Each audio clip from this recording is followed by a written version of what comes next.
On this week's show, we're joined again by Rowan Campbell-Pilling to talk about his weekend at Silverstone, as well as looking ahead to the Belgian Grand Prix.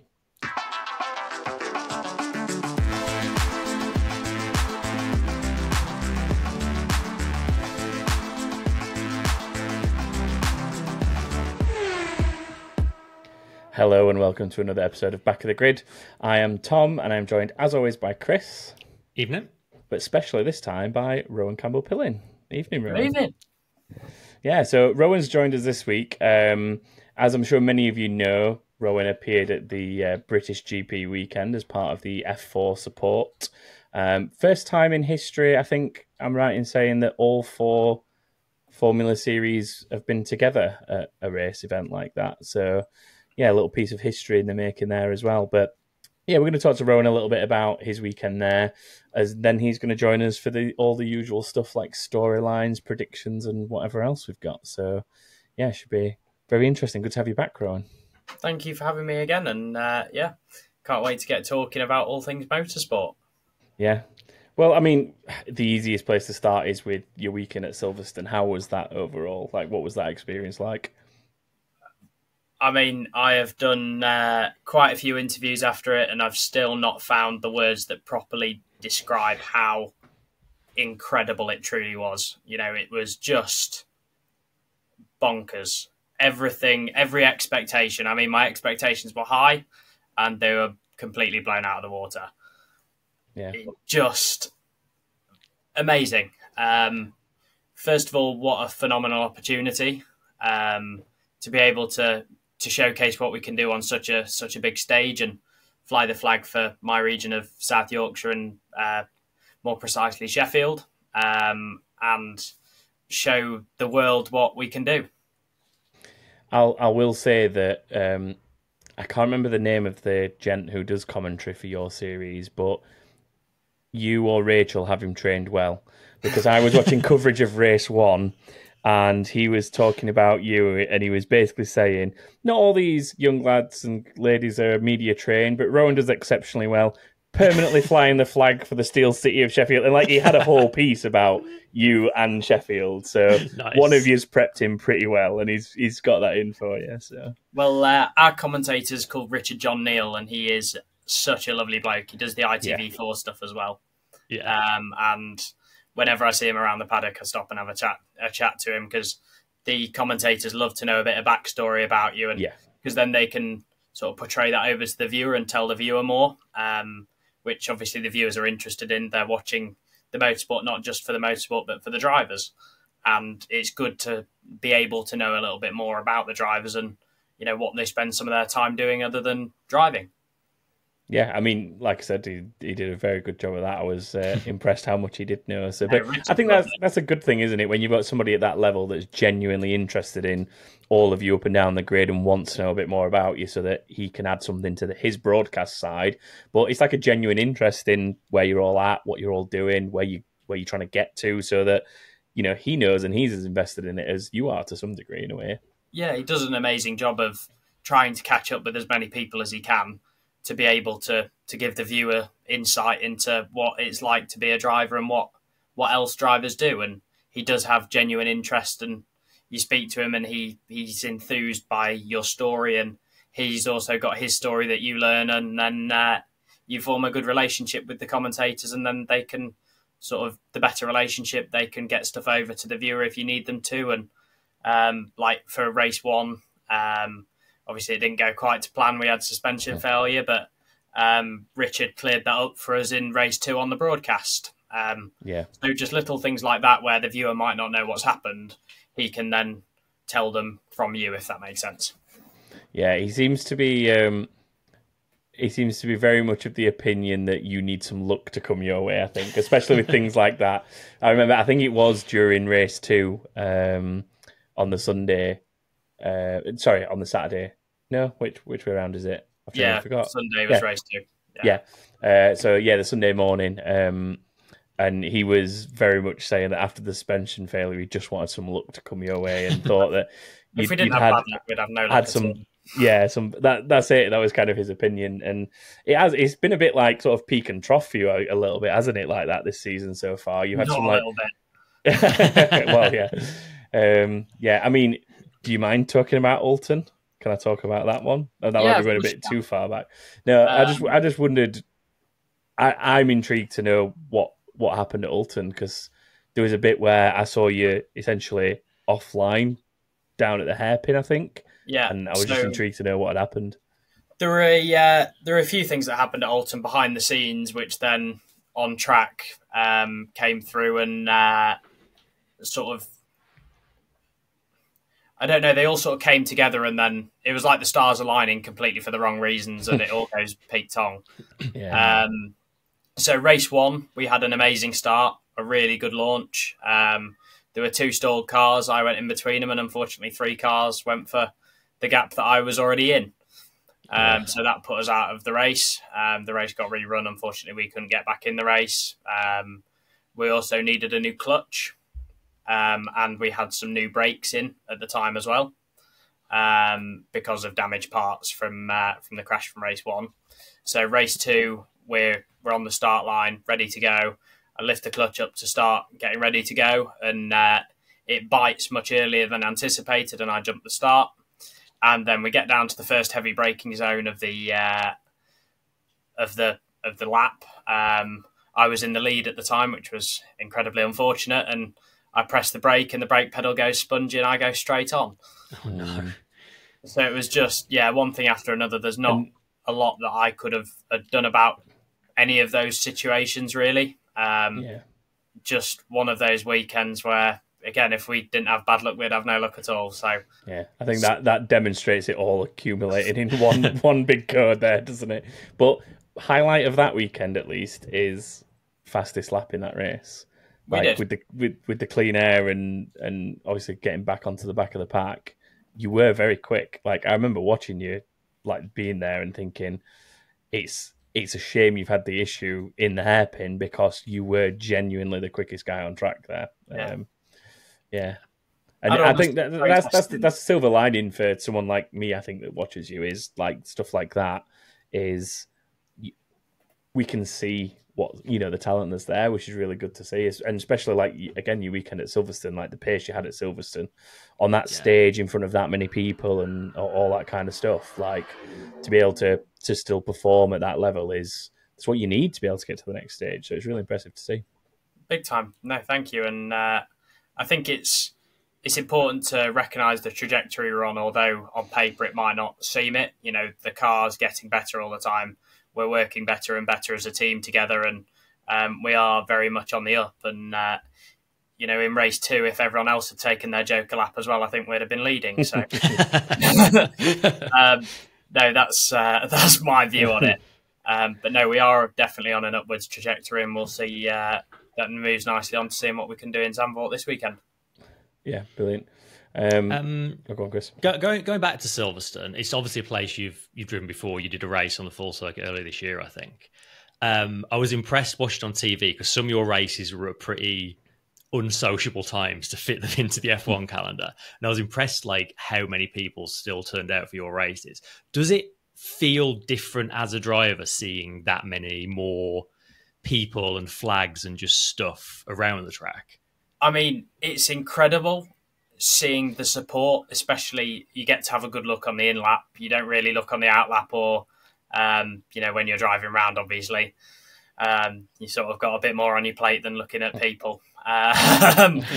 But no, it's something that I did give a bit of thought to over the weekend, and it might seem daft, but from a driver's point of view in the car, it looks similar to a Toka weekend in terms of the banks are packed at Toka, but the tracks are much smaller.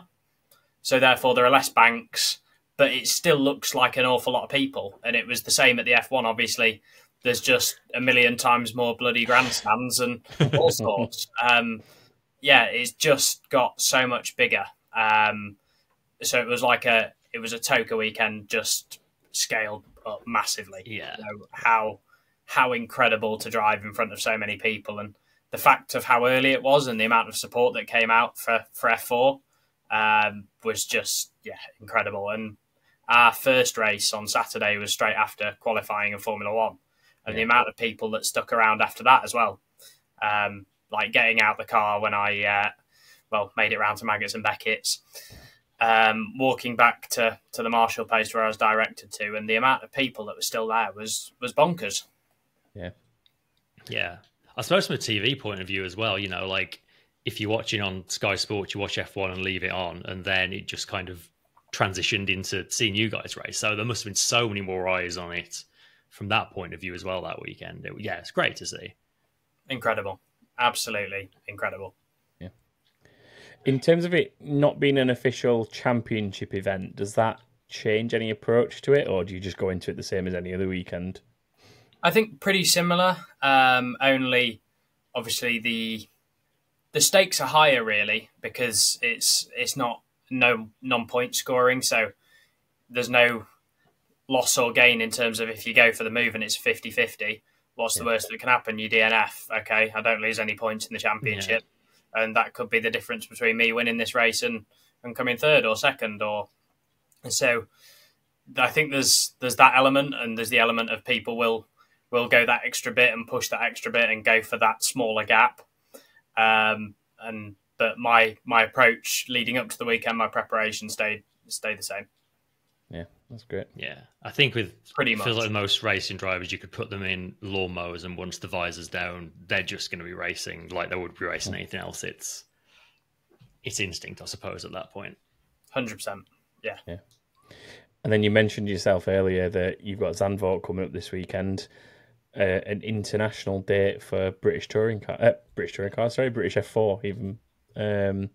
When they're last year for the first time, how do you think it's going to be going back? Is there much you can take away from last season's round, anything like that? Or yeah, definitely. And I think there's an awful lot to take away from last year as a whole in terms of the experience you gain. It was my first time ever racing abroad, being there last year. So there's an awful lot to adapt to.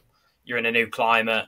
You're right by the sea there. So when you rock up first thing in the morning, there tends to be sand on the track, which is something that's very new to us that, we don't really have here. Most of our beaches are made of pebbles, so and we don't tend to build racetracks near them. But no, it's a complete roller coaster of a circuit. I think always going back somewhere, you feel more comfortable. You know what you're doing where, track positioning wise. You've learned from people who were in their moment last year, and you know where the typical time gains and time losses are. So you know where to push. You know where's high risk. You know where's low risk. Whether there's runoff or not. So you just know the place better, and I think that's a big advantage going back in, because you've got that under your sleeve. You've got that up your sleeve, and you can go back and apply that and do your job. Does anybody else go out with you race series wise, or is it literally just an F4 event, that one? So I believe we've got Ginetta Juniors with us, and a bucket load of caterums as well. Nice. Which will be cool. Caterums around the banked corners sounds fun, to be fair. Yeah. I mean, Ginetta Juniors around there sounds pretty hectic as well. Yeah, I'm looking forward to that. Yeah. Yeah. Do you know many of the field for Ginetta Juniors at all this season, or there are a few drivers that I used to race with in karting that I still keep in touch with, and that I know quite well, or used to know quite well, certainly. And so now I'm looking forward to seeing how they all get on at Zandvoort, and it's their first excursion outside of the UK since a while. I saw it on Instagram a while ago, but I can't remember what it was now. So it's good to see some other British championships following our footsteps in getting outside of the UK. Yeah, it's nice to have those like international rounds on there where possible, isn't it? And I think especially for I'm going to call them junior series, but like the series like yours that are those early steps into that motorsport ladder, and the earliest professional versions of the sport, essentially, aren't they? Where you're at this point. So to start to get a feel for what it's like to have to fly away to a race weekend and compete in a country that you don't even know potentially sometimes, like that's all very good preparation for the things that come next in like your F3s, your F2s, and hopefully the F1s one day. So yeah, really interesting. Yeah. Precisely. Yeah. And then you've got Knockhill after that, which is another roller coaster of a track. Oh yeah, that's a heck of a back-to-back Zandvoort and Knockhill. I remember from last time you were here, I think you said that's one of your ones that you look forward to, if I remember right, just because of turn 1 and 2. Yeah. Knockhill is incredible. Not just turn 1 and 2, but the chicane going back up the hill. Oh, it is just incredible. Yeah, should be good fun. That's with the touring cars again, isn't it? For anyone out there interested. So that's a touring car. And then I think everything else you do is touring car support, isn't it, for the rest of the season after that? So. Got like a trip back to Donington. Yeah. Or I say Silverstone and National, and then Brands Hatch GP. Yeah. So crazy. It's flying by. To think we're at the halfway point of this year. Yeah. Is nuts. Yeah, it's feeling like that for a lot of things, to be honest. So, yeah, more so this. But, yeah, that's really good. Great to catch up. I'm definitely going to try to get down to Brands, I think. It's very close to where I live, so I've got no excuse not to. Yeah. And if Chris, trip down here, Tom. If Chris goes, I have to go. That's the rule. If Chris is going, I've got to go. We'll have to get you merchandised out before that. Yes, we can represent. And then the big banners. I want to see the biggest banner possible. Yeah. Just cover half a grandstand. I'll get my old Jensen Button flag out and just put a 42 over it instead or something like that. Shout. That's a shout. I like that. I like that idea. So I think that's it. Anything else you want to catch up on, Chris? Or should we go into some storylines for Belgium? Yeah, let's start having a little look ahead, if you like, to this weekend. Yeah. Not a whole lot of news this week. We covered a lot of news last week. Some big news last week. And I guess the big thing coming out of that is what are Red Bull going to be like this weekend? You know, it's a team going into the first race weekend without the person that's been in charge their entire history. Lauren Mekies is going to have to step into that seat. Do we expect to see much change from them, or are they going to try and just business as usual? I'm sure Laura Mekies is going to spend his entire weekend in press conferences and being badgered by interviewers. Yeah, I think it's such a short time as well for him to have been able to massively impact anything in terms of making a change. There'll probably be some bits, but like you say, I think the vast majority of his time is going to end up being eaten by press conferences and questions and that side of the role, not necessarily managing the team and affecting change straight away. But that's just where he's always seemed quite good at. Lauren Mekies always seems quite happy and comfortable chatting to press and commentators and stuff. So I think he'll handle that part of it well, at least. Yeah. Anything from your side, Rowan? I think Red Bull is a incredibly well-oiled machine. I think although things haven't been the smoothest of rides recently, I think they will be business as usual. I'm not sure there's been enough time for change to be made. I think if I was in the role of team principal at Red Bull, I'd have spent these weeks getting to know as many people as possible, listening, learning, and just taking everything on board as how Red Bull runs/did run, and then start implementing change later on, rather than changing something that they know, technically speaking, works. And it clearly has worked for a while, as Max Verstappen's a multiple world champion. So, and also constructors with Red Bull as well. So I think there are two sides to it, aren't there? There's obviously things didn't work out with Christian, which is a shame, but at the same time, it's interesting to see what the future for Red Bull will be like. Yeah, for sure. Have you ever, out of interest, seen anything similar in your time in the lower series? Is that anything you ever come across, like a significant leadership change in any of the teams or anything like that? Not particularly, I wouldn't say.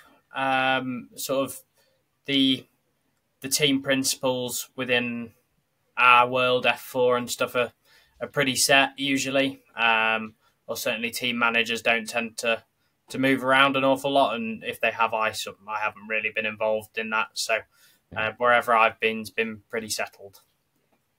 Fair. Next, Chris. Yeah, I think another team to keep an eye on this weekend is going to be Ferrari.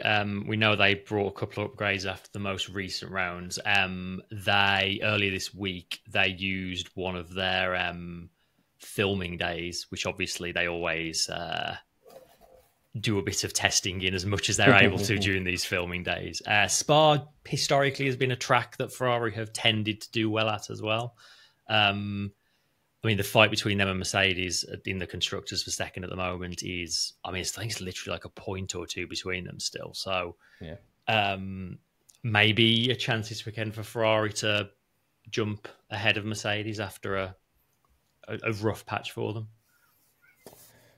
Yeah, possibly. I mean, like you say, I think it's one of those circuits that maybe has suited them traditionally because of things like the Kemmel Straight and things like that. There's bits that a slippery straight line car that Ferrari are notorious for designing can definitely take advantage in Spa, even though there's a lot of high speed stuff as well. It's those straights do probably fall into their favour. And I think things are moving in the right direction. Like we've seen it in recent weeks. Like Hamilton appears to be getting closer and closer to just finding what he needs to get right. Like he's been sort of very admissive of himself, of saying there's a very small window that the car operates well in, and he's used to being able to change things and manipulate that window. But with the Ferrari, that is allegedly pretty difficult to be able to manipulate it and get it into a window he's comfortable with. So he's having to more adapt to the car, which is possibly something that he's had the luxury of not having to do in his career before, because he's had a McLaren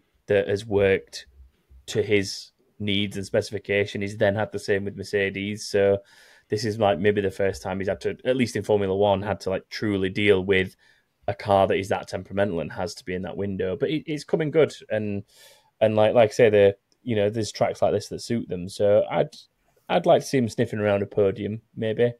I can see that.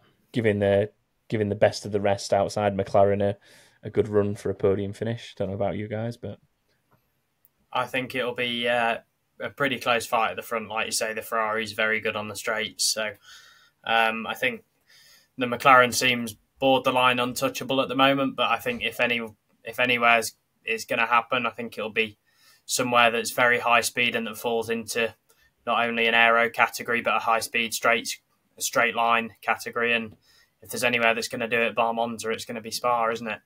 Yeah, I mean, on that note, I think when you look back to something like China, with Lewis doing well in the sprint in China, that's, again, not an out-and-out, just straight line speed circuit, but there's huge elements of that where it becomes a factor. So it does show that those kind of circuits play into their hands. So I think that'll help them this weekend.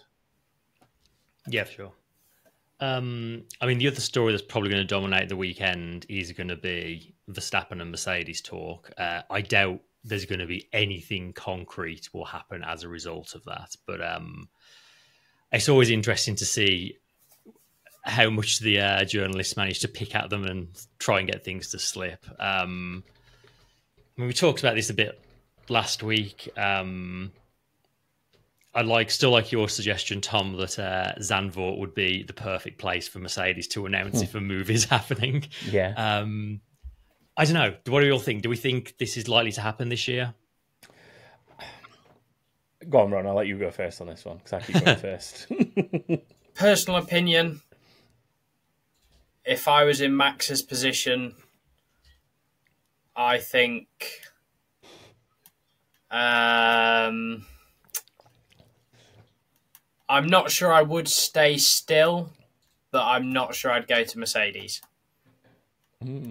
Where do you want? I mean, I know where you'd want to be right now. That's probably McLaren, right? Yeah, but I'm not sure that's where he'd choose to go. The future of McLaren looks pretty concrete right now with Oscar and Lando there. And so if you were in his shoes, where would you be wanting to go? Assuming McLaren's doors are closed because they've got a good driver pairing they like. I think Aston Martin are very much on the up. And I think that is potentially, I don't know when Max's contract runs out with Red Bull. But if I was in Max's shoes, I'd be pretty comfortable going there. Yeah. I think he's officially got another 2 or 3 years in his contract, but there's also always there's enough clauses that there's enough clauses that he can do whatever he wants.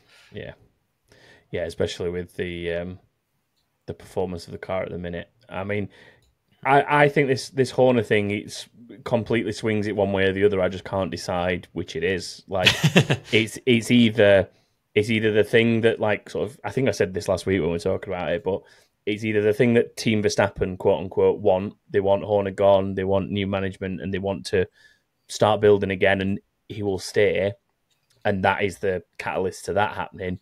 Or it could be the exact opposite, and it could be like the straw that breaks the back, so to speak, and it's what makes them say, we're invoking this particular clause in the contract and we're going, or we're initiating a buyout, whatever it looks like. It's just so hard. Like, Max is very, very good at keeping those cards close to his chest. Like, he doesn't say much at the best of times. He's Dutch. He won't. Yeah. And that's it. It's not a media strategy thing. I think it's just him. Yeah. You know, I think he says about as much as he needs to, and then that's it. You know, he's not gonna. He doesn't need to elaborate on his answers. He doesn't need to make them bigger. You know, you ask him a simple question: "Are you going to Mercedes?" He goes, "Well, not at the moment." Yeah, which is, it's exactly right, isn't it? And I love the way that he does, like, sort of almost play the media, whether intentional or not, but because an answer like that is a very typical Max answer.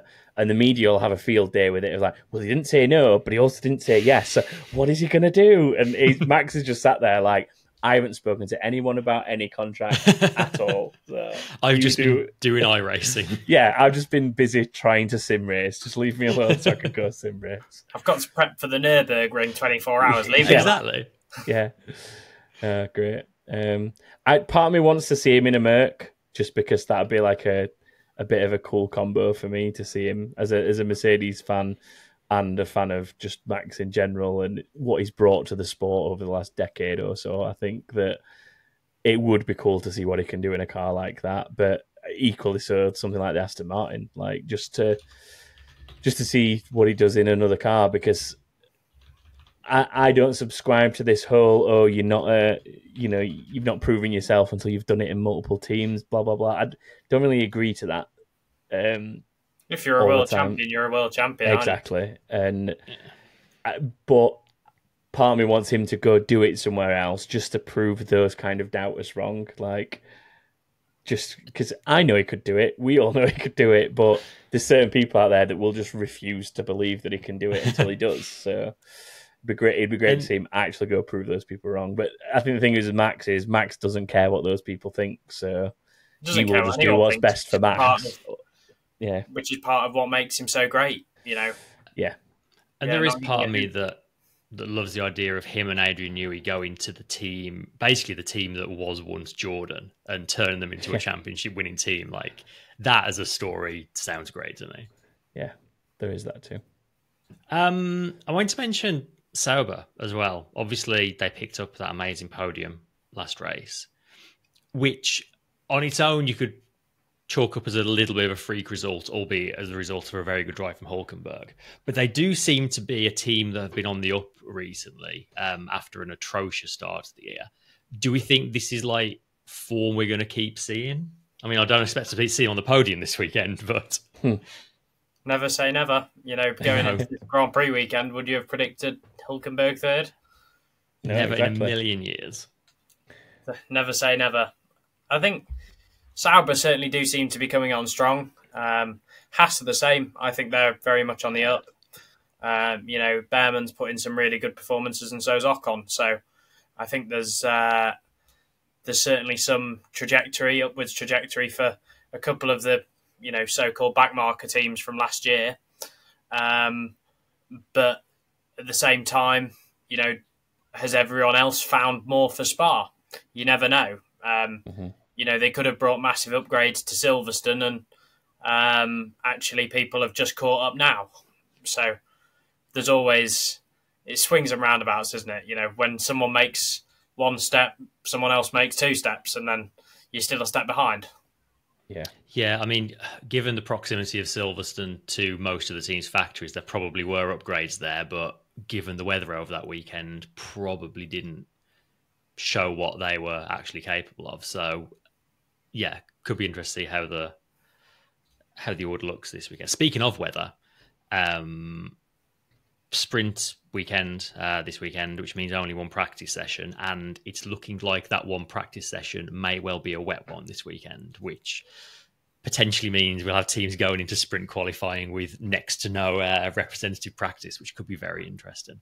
They're the kind of weekends we enjoy, though, as spectators, right, Chris? Yeah, exactly. The element of the unknown where practice hasn't been very representative of the rest of the weekend. The fact that practice is so cut down because of the sprint format. I mean, Rowan's probably chuckling to himself thinking, well, this is every weekend for me. Like, every weekend's got multiple races and limited practice time. But, yeah, I think seeing these guys have to make adjustments for that always adds an element of extra interest, I think, to a race weekend. I mean, yeah, it must be nice to have more than 20 minutes of practice. You know, just put it out there, you know.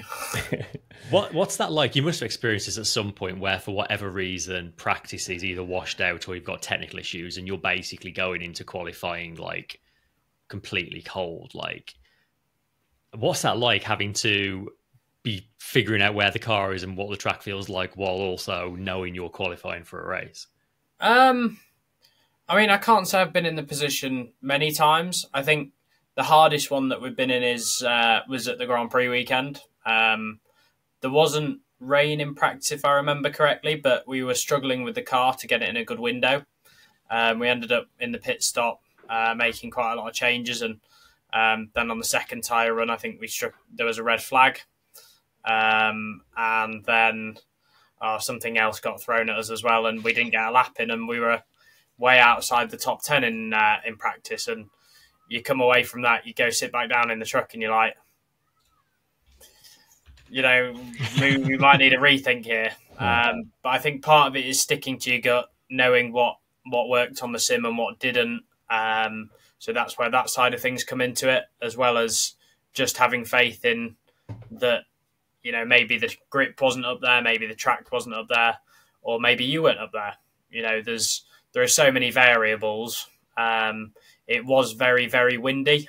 That was one of the big variables for us, that some people are going purple in speed traps by 3 miles an hour and not in a tow. And you're like, what is going on here? And then actually it was a gust of, 40 mile an hour wind down the back straight. Yeah. That'll help. Yeah, that will do it. So there are so many variables and so many things like that I think the unpredictability of it is always there, but can be more or less depending on obviously the circumstances. Yeah, I think that's one thing that Spa's always very good for. Like, Spa is infamously a little bit like Silverstone, to be fair, like a big circuit across a lot of area in terms of its footprint, meaning you can have one track condition at one end and a completely different one at the other, especially when it comes to things like the rain. I mean, we saw it at Silverstone last time out, like, people struggling in one sector of the track because it's too wet, and then people on wet tyres, intermediates, whatever, struggling on other parts of the circuit because it's too dry. And Spa is very much like that. So I'm all for the chaos. I know. Bring it on. Yeah, it's like, I don't know. I don't think I'd thrive in it if I was in your shoes, Rowan, but to watch it as a spectator, I'm all for it. That's what makes it fun. That's what makes it good, is the going in and not knowing what it's going to be like, and then having to adapt on your feet and keep you on your toes. It is good fun. I think that is, in seriousness as well, though, what helps highlight some of the better drivers in a field. So, for example, you look at people like Max. You can know without speaking to Max will hold a very similar opinion to that, of the jeopardy of it, and the not knowing and having to deal with it is part of what makes it exciting for him as a driver, and he's one of the best people to excel in it, and having to deal with those adverse conditions as well. Just things like how many times, I bet you could do a compilation of the number of times Max has nearly lost a car and done a perfect 360 to somehow hold it and continue on to win a race. Yeah, fair enough, the Red Bull's been pretty dominant and fast in those seasons, but to not have it in a barrier and to be pushing it to that much of a limit just shows how much he sees those conditions as just another challenge to get through. And I think that is, like I say, even Hulkenberg getting dropped into teams as a reserve driver to cover people getting COVID and stuff like that, potentially not having a full-time career, like to be then thrown into the situation he was at Silverstone with the weather, making basically his own strategy calls throughout the entire race.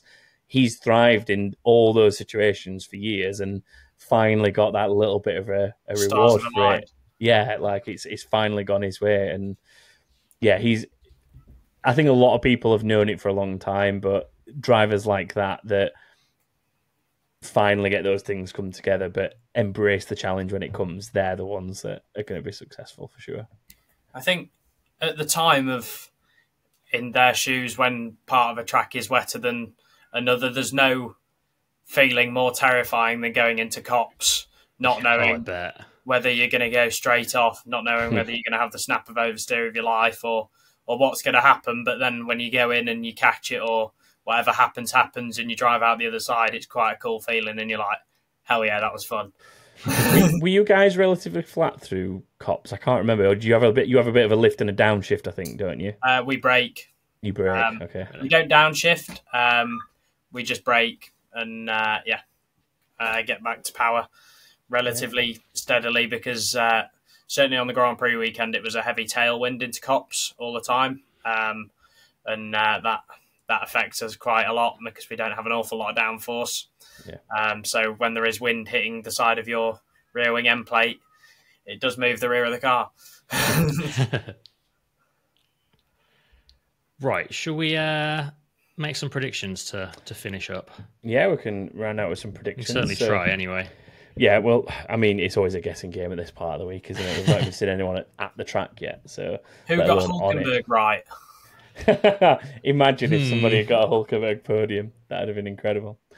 Right, so for those of you at home who are slightly newer to this, we're about to do 5 predictions for the race weekend, and you can get involved as well. So if you head to backofthegrid.com, you can register on our website and submit your own predictions. There's a leaderboard for everyone that's been joining in all season, which you'll automatically get entered to as you start scoring. But it's always worth doing, even if you've not been part of it before, because we do have prizes for anyone who scores a perfect 5 out of 5 weekend. One thing to bear in mind this weekend is, with it being a sprint, the predictions do close slightly earlier than normal. So they close, I want to say it's 3:30 on Friday UK time. Is that right, Chris? I think that's correct. Yeah. It's when sprint qualifying starts, essentially. Yeah. So wherever that is local to you, that is when we close predictions. But we're going to do ours now. Rowan's first time doing this, so I'm not going to make him go first unless he wants to. It's entirely up to you. Easy. Whatever works for you two. If you need thinking time, I'll go first. That's put the ball firmly back in your court, Chris. So who's fastest in Chris? Tom needs his thinking time. I think Chris does.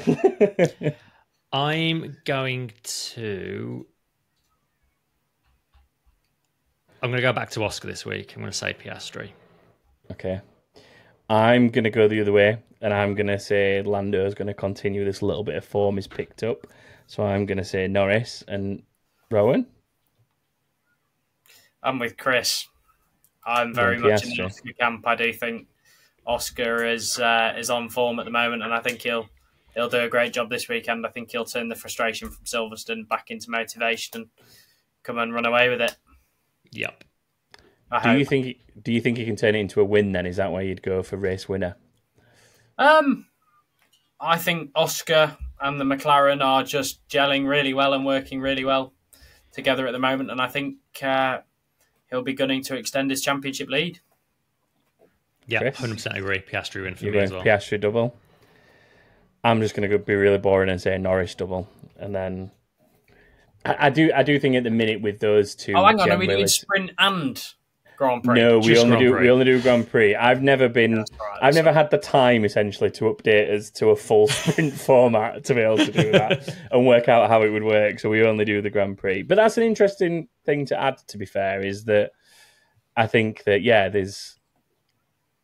the sprint will be interesting. I wouldn't be surprised if maybe, especially if this weather's earlier in the weekend, you see a bit of a surprise result in the sprint. Maybe not a double McLaren. You can say Leclerc. Leclerc's a good shout. Yeah.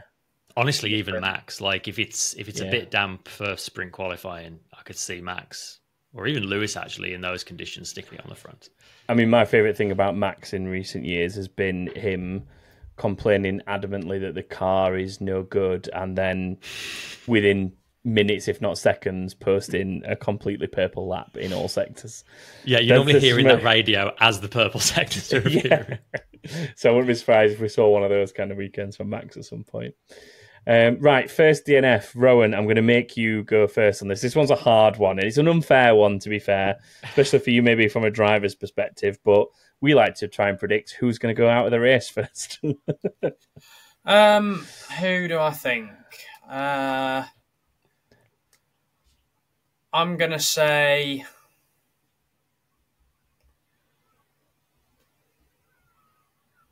I feel like Albon's had an unlucky streak, but I'm not going to say Albon. I think his streak of bad luck will end. I'm going to say...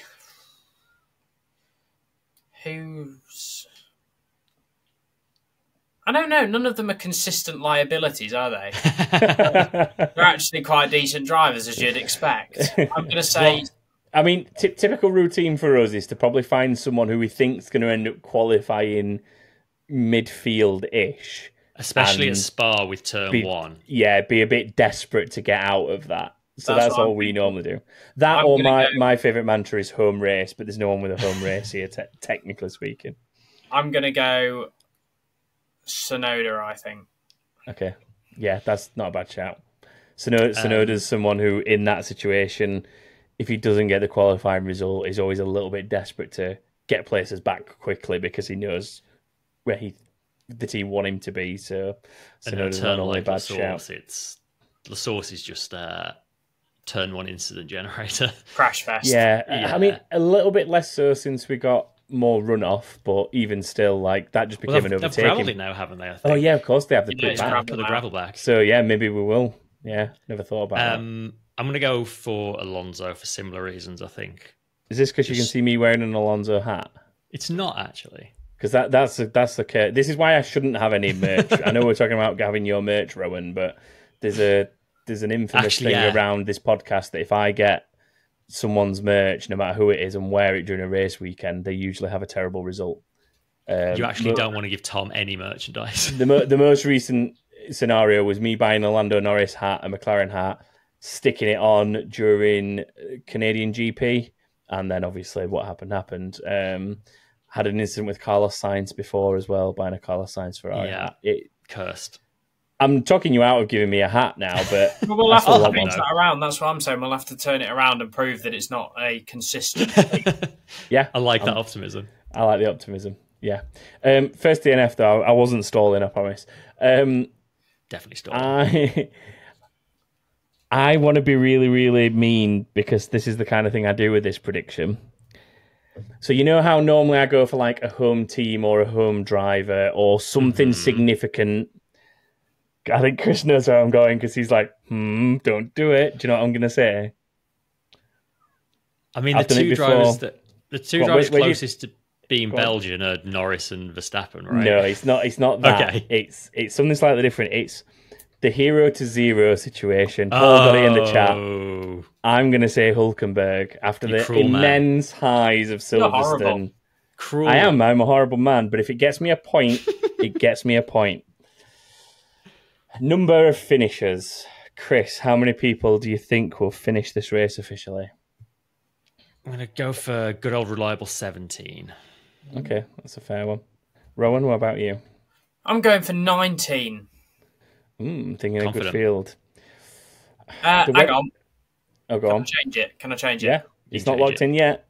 Can I go 16? Yeah, okay. That's a very dramatic difference in Formula 1 because I'm like, terms, well, Spa's a long circuit, reliability, we're just at the halfway point, over the halfway point, new parts can be going wrong. Yeah. On a similar sort of vein, I'm going to go 15. And the reason being is I think that if that weather hangs around and you end up with a bit of a wet, unpredictable race, that's a circuit where it's unforgiving if you do lose the car in a lot of places. So I'm going to go a little bit lower. A combination of what Rowan's saying, but also the weather maybe playing a bit more of a factor going into Sunday. And then the last one is the finishing position of a random driver who this week is Lance Stroll. How's his season been going? Let's have a little look. Hey, that's cheap. He's making an informed decision here. He's making an informed decision. Yeah, it's supposed to be off the cuff, Chris. Come on. I mean, I'll share what I'm looking at with you. He's had like 3 points finishes. The rest have been like 15th and lower. He's such an enigma. I'll go 15th. 15th.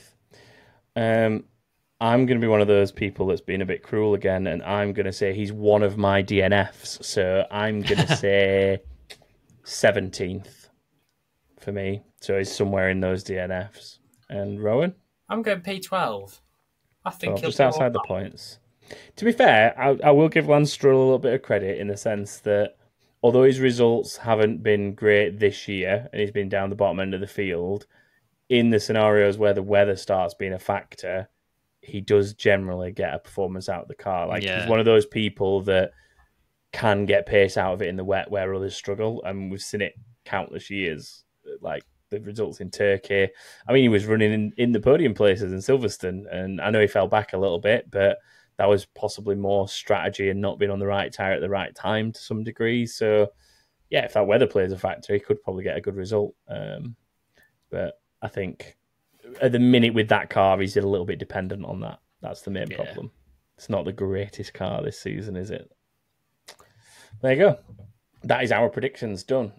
So if you want to get involved, as I said before, head to backofthegrid.com. All the info's there on how it all works, and you can join, get your predictions in before sprint quali, and you're with a chance of that prize. Well, that is that. Is there anything else for us, Chris, or is that us done for today? I think that's about it for this week. Yeah. Right, well, in that case, I'm going to let Rowan do a little bit of anything he wants to say about him and how to find him and follow him and whatever you want to do at this point, Rowan, to let people know more about you and how to follow you. You can follow me. You can keep up to date with me. I'm on Instagram. I'm on X. I'm on Facebook, LinkedIn, you name it. I'm probably on there. You can also go onto my website, which is rowancampbellpilling.co.uk, and find out as much, or it might be .com, one of the two. You can find out as much as you want about me on either of those, or all of those, should I say. So, go get following and keep up to date with my my journey, so to speak.